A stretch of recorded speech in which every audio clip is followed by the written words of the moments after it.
I do believe that MJ would have beaten everybody. But let's just break this down, Skip. Let's talk a little basketball here and break it down.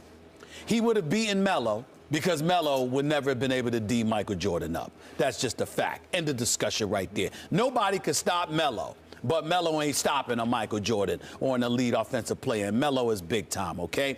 You look at a D-Wade, I think D-Wade would have been just a tad bit too small for MJ. Plus, he didn't have that kind of jump shot. So, no, he wouldn't have beaten MJ. You look at a guy like LeBron. LeBron is a physical freak of nature. Yep. It would have been very, very difficult for Michael Jordan to stop him.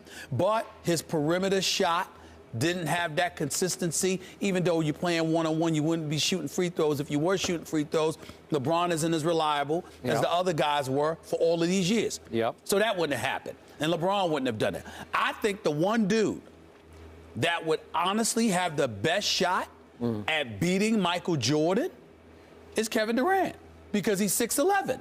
And I'm not saying that would happen, but being 6'11" with that kind of ability to shoot from the perimeter, the height advantage that he has, combined with his shots, but he's too skinny to stop MJ, and that would have been a problem. But he is long, and sometimes even though you're skinny, if you got somebody by 5 or 6 inches and you got a 7'5", 7'6" wingspan, sometimes you might still be able to stop them. So I can't sit there and say that Kevin Durant definitively would have lost. I think Kevin Durant would have had a better shot at beating Michael Jordan in a one-on-one, more so than even Kobe. But skill-wise, I understand why MJ said Kobe, because it's the closest thing. Plus, he stole his moves per se, even though, Kobe goes to the gym, works on his game, and Kobe will steal from anybody. I believe that's what greatness is. Listen, part of greatness is innovation, creativity.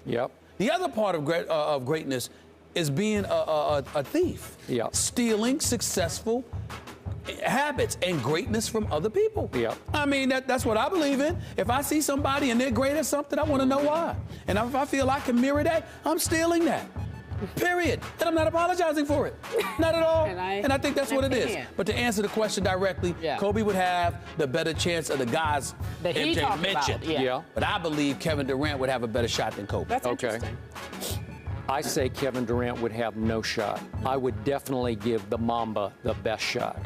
I don't think he could beat him, but I would pay a lot of money to see it if I could do prime versus prime. Sure. I'm going to take it to a little different place than you took it. To me, the game of one-on-one basketball is more about a battle of will than skill. In the end, the greatest killer will I have ever seen in all my time watching any sport in any venue is Michael Jordan's killer will. Greatest trash talker I ever witnessed up close, Michael Jeffrey Jordan. He can get under your skin and in your psyche in an instant. And I believe that would be LeBron's downfall in a real head-to-head one-on-one battle with MJ. MJ would talk LeBron out of the game quickly. He would distract LeBron. He would discombobulate LeBron's psyche and make LeBron a little uneasy with what was going on, because I have seen Michael Jeffrey Jordan play one-on-one. I've told you this story before, and I'm going to tell it to you quickly. Go ahead. There was a kid that the Bulls drafted the year after Michael retired in Chicago named Corey Benjamin, who at Oregon State had averaged 20 a game the year before. Bottom of the first-round pick, thought he was going to be something special. And sometime fairly early in his rookie year, again, Jordan retired, Corey Benjamin made the mistake of telling the Chicago Tribune, I wish Mike were still around because I could take him one-on-one. A couple days later, I just happened to be at the Bulls practice facility waiting for practice to end so I could talk to the new coach, Tim Floyd, and in walks Michael Jeffrey Jordan in his sweats. Well, he's retired. And I'm saying, what are you doing? He said, I got business to take care of. Goes over and asks Tim Floyd, could I do something here? And Floyd said, sure, whatever you want to do is fine with me. They're shooting free throws at the end of practice. He points across the gym to Corey Benjamin. He said, you and me now. Now, again, it's just Corey Benjamin.